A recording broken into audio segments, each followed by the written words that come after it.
Chapter 1, second semester, রাষ্ট্রবিজ্ঞান, কি concept of political theory এর হচ্ছে তৃতীয় পার্টের ভিডিও। 45 দাগের কোশ্চেনে দেখো, রাজনৈতিক সাম্য বলতে কি বোঝো? রাজনৈতিক সাম্য বলতে স্ত্রী পুরুষ, ধনী নির্ধন, জাতি ধর্ম বর্ণ নির্বিশেষে যখন প্রতিটা ব্যক্তি রাষ্ট্রের কার্যকলাপের সঙ্গে সমানভাবে কার্যকলাপে, যে রাষ্ট্রীয় যে কার্যকলাপ যেগুলো আছে সেগুলো সমান অধিকার লাভ করে করার সুযোগ পায়, তখন তাকে বলা হবে রাজনৈতিক অধিকার। তো রাজনৈতিক অধিকার হচ্ছে তোমার এই গণতান্ত্রিক রাষ্ট্রে রাজনৈতিক সাম্যটা সবচেয়ে বেশি দেখা যায়। কারণ হচ্ছে রাজনৈতিক সাম্য না থাকলে একটা উদারনৈতিক গণতান্ত্রিক রাষ্ট্রে তোমার গণতন্ত্র প্রতিষ্ঠা হতে পারে না। যেমন তোমার রাজনৈতিক অধিকার সাম্যগুলো কী কী আছে, যেমন হচ্ছে রাষ্ট্রের প্রাপ্তবয়স্ক নাগরিকদের নির্বাচন করার অধিকার, নির্বাচিত হওয়ার অধিকার, সরকারের সমালোচনা করার অধিকার। তবে এই চ্যাপ্টারে যে রাজনৈতিক সাম্য যেটা পড়ছি সেটা কিন্তু আমরা যে পঞ্চম যে চ্যাপ্টারটা 5 নম্বর অধ্যায়, সেখানে কিন্তু অধিকার পড়তে গিয়ে আমরা রাজনৈতিক অধিকারটা পড়ছিলাম। তারপরে আছে তোমার অর্থনৈতিক সাম্য বলতে কি বোঝো? অর্থনৈতিক সাম্য বলতে তোমার সেই সব বিষয়কে বোঝায় যা একটা এমন একটা অধিকার যেখানে সম্পদের সমান বন্টনের নীতি অনুসরণ করা হবে, যেখানে প্রত্যেক মানুষের পছন্দ অপছন্দের ব্যাপারটা, জীবিকা অনুসন্ধানের সুযোগটা থাকবে। ধনী দরিদ্র এবং গোষ্ঠী যারা শোষণের হাত থেকে সম্পূর্ণভাবে স্বাধীনভাবে জীবিকা নির্বাহ করতে পারবে, তাকে বলা হবে তোমার অর্থনৈতিক সাম্য। তবে এইরূপ যে অধিকার দেওয়া হলে সমাজে অর্থনৈতিক সাম্য প্রতিষ্ঠার জায়গায় অসাম্যই দেখা দিতে পারে। যদি সমাজ যদি অর্থনৈতিক সাম্য প্রতিষ্ঠা করে দেওয়া হয়, তাহলে কিন্তু তার জায়গায় অর্থনৈতিক সাম্যটা অসাম্যটাই দেখা দেবে। এই জন্য আমাদের ভারতের সংবিধানের যে 31 নম্বর ধারাটা, সম্পত্তির অধিকারটা মৌলিক অধিকার থেকে বাদ দিয়ে তোমার সাধারণ অধিকারে পরিণত করা হয়েছে। সাধারণ অধিকার 300 ধারাতে সম্পত্তির অধিকারটাকে যোগ করা হয়েছে। পরে আছে হ্যারল্ড ল্যাস্কি সাম্যের কি ধারণা দিয়েছেন। হ্যারল্ড ল্যাস্কি সকলের জন্য সমান সুযোগ সুবিধার কথা বলেননি, তিনি কিন্তু 3টি অর্থে সাম্য নীতির কথা বলেছেন। প্রথমটা হচ্ছে তোমার সাম্য হলো বিশেষ সুযোগ সুবিধার বিলোপ সাধন, মানে সবাই যে সমান সুযোগ সুবিধা পাবে এর বিলোপ সাধন করতে হবে। আর সাম্য হলো সকলের জন্য পর্যাপ্ত সুযোগ সুবিধার অধিকার। এবং 3 বলা আছে সমানুপাতিক নির্ণয়ের একটি সমস্যা হলো সাম্য। আনুপাতিক অনুপাত নির্ণয় করার একটি সমস্যা হচ্ছে তোমার সাম্য। এটা হ্যারল্ড ল্যাস্কি এই 3টি দিক থেকে সাম্যের ধারণা ব্যাখ্যা করেছেন। তারপর আছে আন্তর্জাতিক সাম্য। আন্তর্জাতিক সাম্য বলতে কি বোঝো? আন্তর্জাতিক সাম্য বলতে আন্তর্জাতিক দিক থেকে যে সাম্যের নীতিকে গ্রহণ করা হয়েছে, সাম্যের যে নীতি সম্প্রদান করার ব্যবস্থা করা হয়েছে তাকে বলা হবে তোমার আন্তর্জাতিক সাম্য।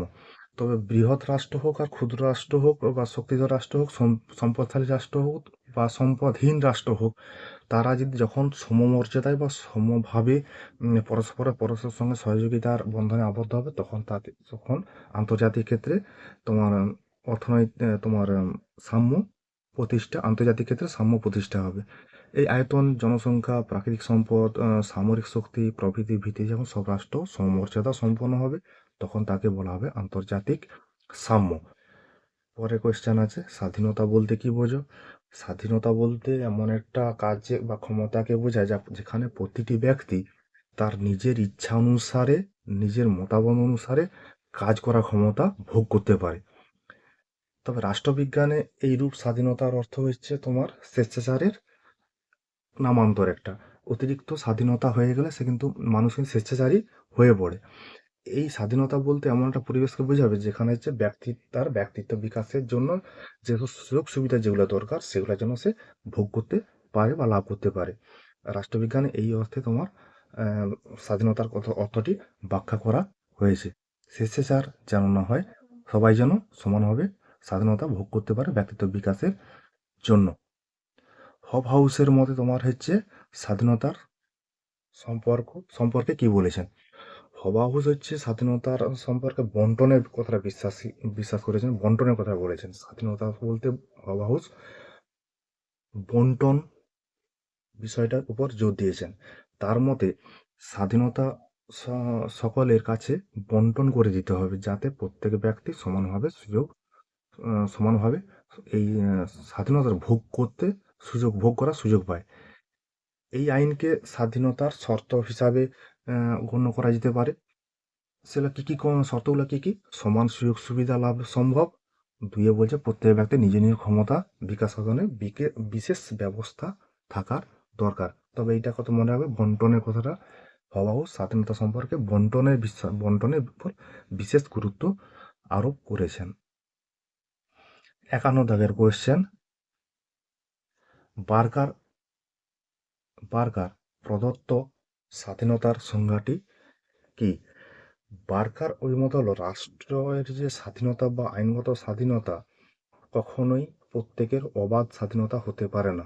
এ হলো সকলের তা হলো সবসময় সকলের জন্য শর্ত সাপেক্ষ স্বাধীনতা। তাহলে বার্কার কিন্তু শর্ত সাপেক্ষ স্বাধীনতার কথা বলেছেন। তো বার্কার তবে শর্ত সাপেক্ষ স্বাধীনতার কথা বলেছেন। সুতরাং কেবল রাষ্ট্রের মধ্যে থেকেই যে স্বাধীনতা উপলব্ধি সম্ভব, এদিক থেকে বিচার করে স্বাধীনতা কিন্তু একটা আইনগত ধারণা হিসেবে চিহ্নিত করা যেতে পারে। কেবলমাত্র যদি কেউ রাষ্ট্রের মধ্যে থাকে তবেই কিন্তু সে স্বাধীনতা ভোগ করতে পারে। এইটা হচ্ছে বার্কারের মতো একটা শর্ত। সেই শর্তটা যদি কেউ পালন করতে পারে তবে সে স্বাধীনতা ভোগ করতে পারবে।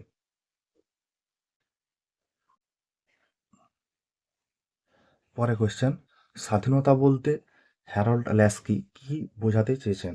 হ্যারল্ড ল্যাস্কি বলতে স্বাধীনতা বলতে বোঝাতে চেয়েছেন একটা পরিবেশের সচেতন সংরক্ষণকে বুঝিয়েছেন, যেখানে মানুষ তার ব্যক্তিত্ব বিকাশের সম্পূর্ণ সুযোগ সুবিধা পাবে। তার হ্যারল্ড ল্যাস্কি কিন্তু স্বাধীনতা বলতে তোমার চেয়ে বলেছেন একটা পরিবেশের সচেতন সংরক্ষণের কথা, যেখানে মানুষ তার পরিপূর্ণ ব্যক্তিসত্তার পরিপূর্ণ বিকাশ করার সুযোগ পায়। পরে কোশ্চেন, রুশোর মতে স্বাধীনতার রুশোর মতে স্বাধীনতার অর্থ কি?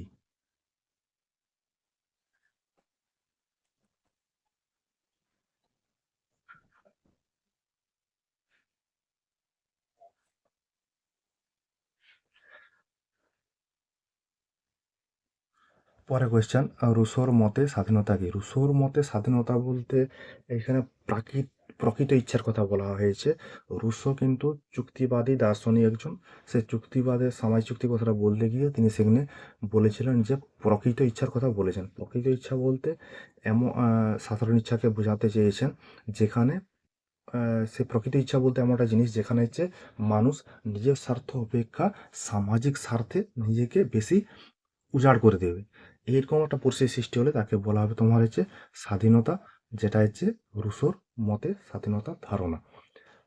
পরের কোয়েশ্চেন, গ্রিনের মতে টেইজ গ্রিন এর মতে স্বাধীনতা কি? একটা টেইজ গ্রিন হচ্ছেন ভাববাদী দার্শনিক একজন। স্বাধীনতা বলতে তিনি হচ্ছে সকল প্রকার বাধা নিষেধকে যেখানে থাকবে না, সেখানে মানুষ নিজের ইচ্ছায় নৈতিকতা পরিপূর্ণ একটা বিকাশের নিজের যে পরিপূর্ণ বিকাশ তার উপযোগী একটা পরিবেশ তৈরি করার কথা বলেছেন গ্রিন।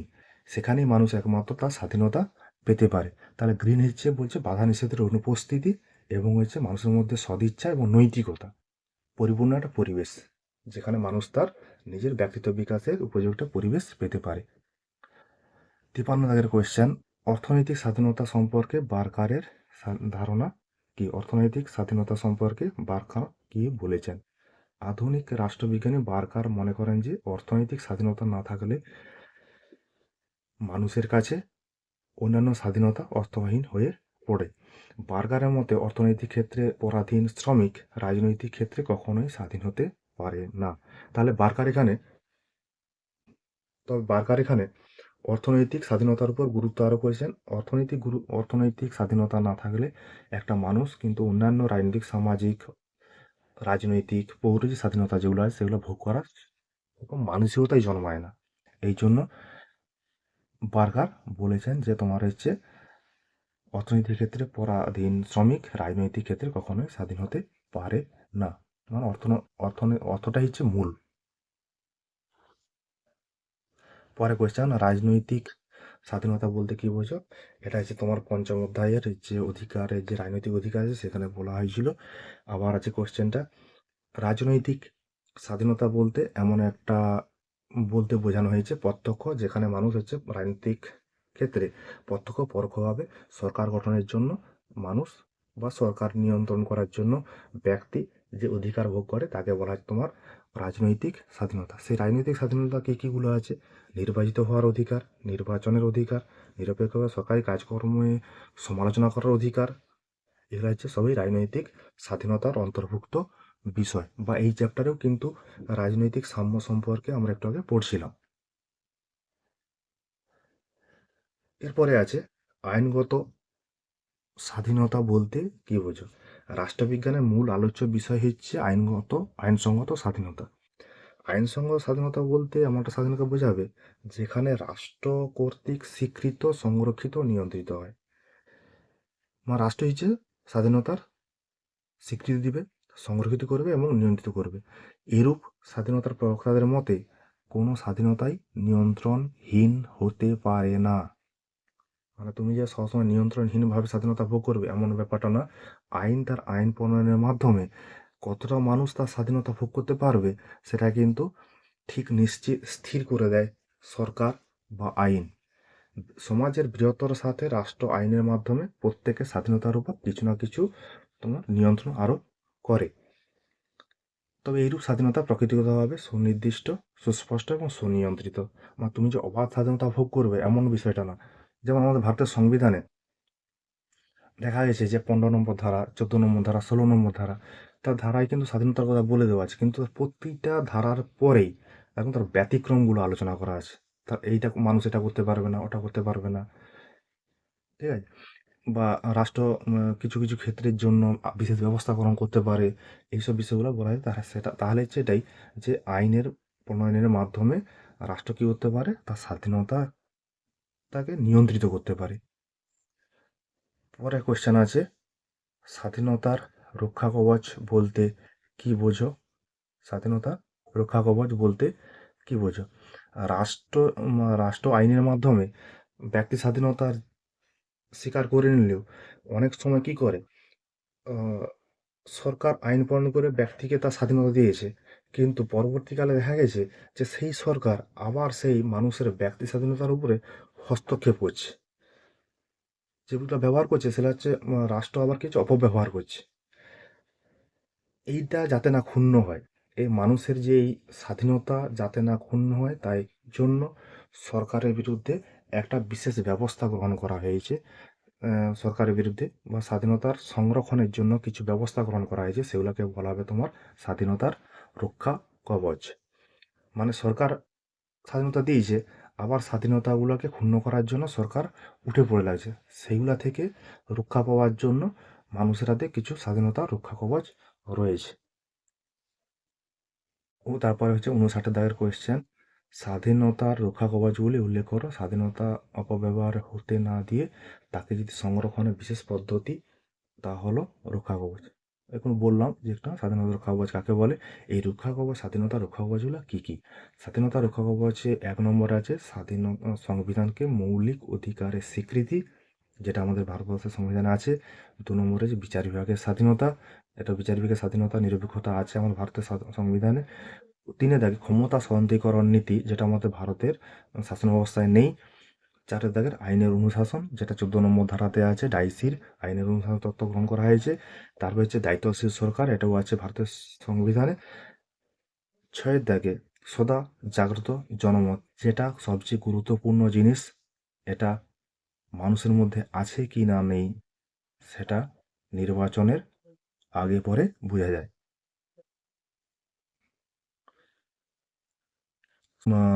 ভোটদানের অধিকার কোন ধরনের অধিকার? ভোটদান একটু আগে পড়ছিলাম, ভোটদানের অধিকারটা হচ্ছে আমাদের রাজনৈতিক অধিকার। একটা ব্যক্তির রাজনৈতিক অধিকার হিসাবে এই অধিকারটা রাষ্ট্র মানুষকে বা ব্যক্তিকে দিয়েছে বা রাষ্ট্রের কাছে দাবি করেছে, যাতে সেই অধিকারটা মানুষ পায়। পরে কোয়েশ্চেন আছে 61 দাগের কোয়েশ্চেন, অর্থনৈতিক স্বাধীনতা বলতে কি বোঝো? অর্থনৈতিক স্বাধীনতা বলতে এমন একটা বিষয়টাকে বোঝানো হয়েছে ব্যক্তি তার জীবন ধারণের অনিশ্চয়তাকে অপসারণ করতে পারে এবং হচ্ছে তার অভাব অনটন থেকে মুক্তি লাভ করতে পারে। সেইটাকে বলা হবে তোমার হচ্ছে অর্থনৈতিক স্বাধীনতা। এই অর্থনৈতিক স্বাধীনতাগুলো কি কি? যোগ্যতা বিচারে কাজ পাওয়ার স্বাধীনতা, উপযুক্ত পারিশ্রমিক লাভের অধিকার, স্বাধীনতা, পীড়িত ও বার্ধক্য অবস্থায় রাষ্ট্রীয় সাহায্য লাভের স্বাধীনতা ইত্যাদি। অর্থনৈতিক স্বাধীনতা হলো অভাব অনটন দরিদ্র বেকারত্ব থেকে মুক্ত থাকার একটা স্বাধীনতা। কেবল মার্ক্সবাদীরা অর্থনৈতিক সাম্যের কথার উপর জোর দিয়েছেন। তো তাদের মতে যে বৈষম্যমূলক যে সমাজ, সেখানে কিন্তু মানুষ ব্যক্তির বিকাশ করতে পারে না।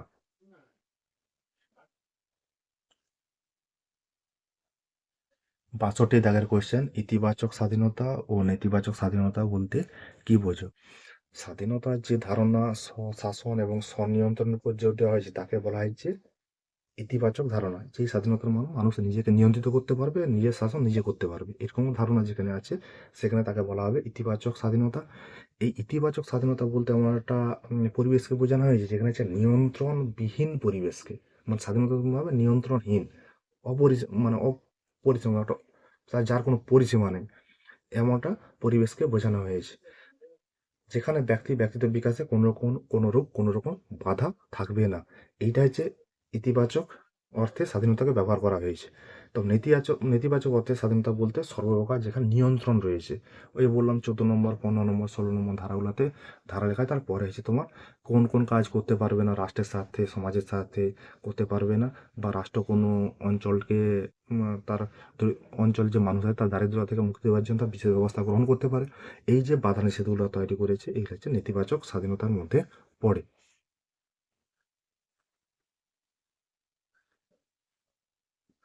পরে কোয়েশ্চেন আছে তোমার পৌর স্বাধীনতা,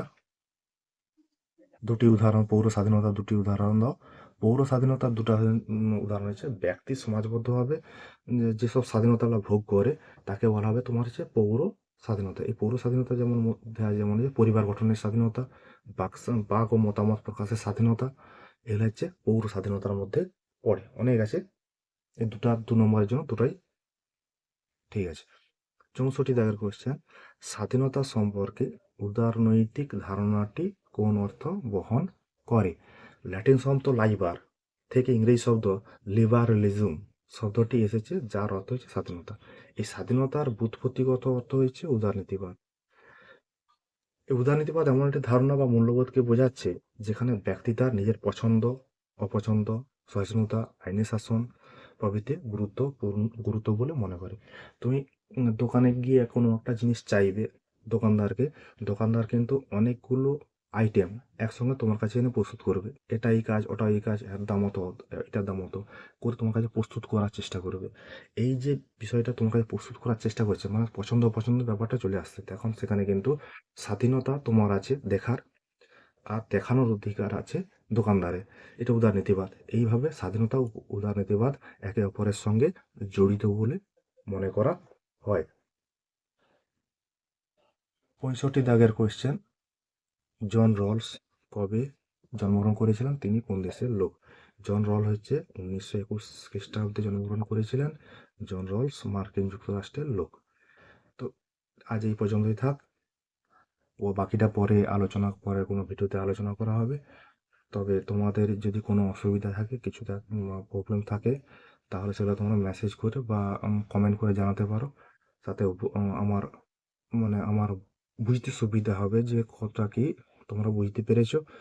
আর তোমাদের জন্য আমার এই কিঞ্চিত প্রয়াস।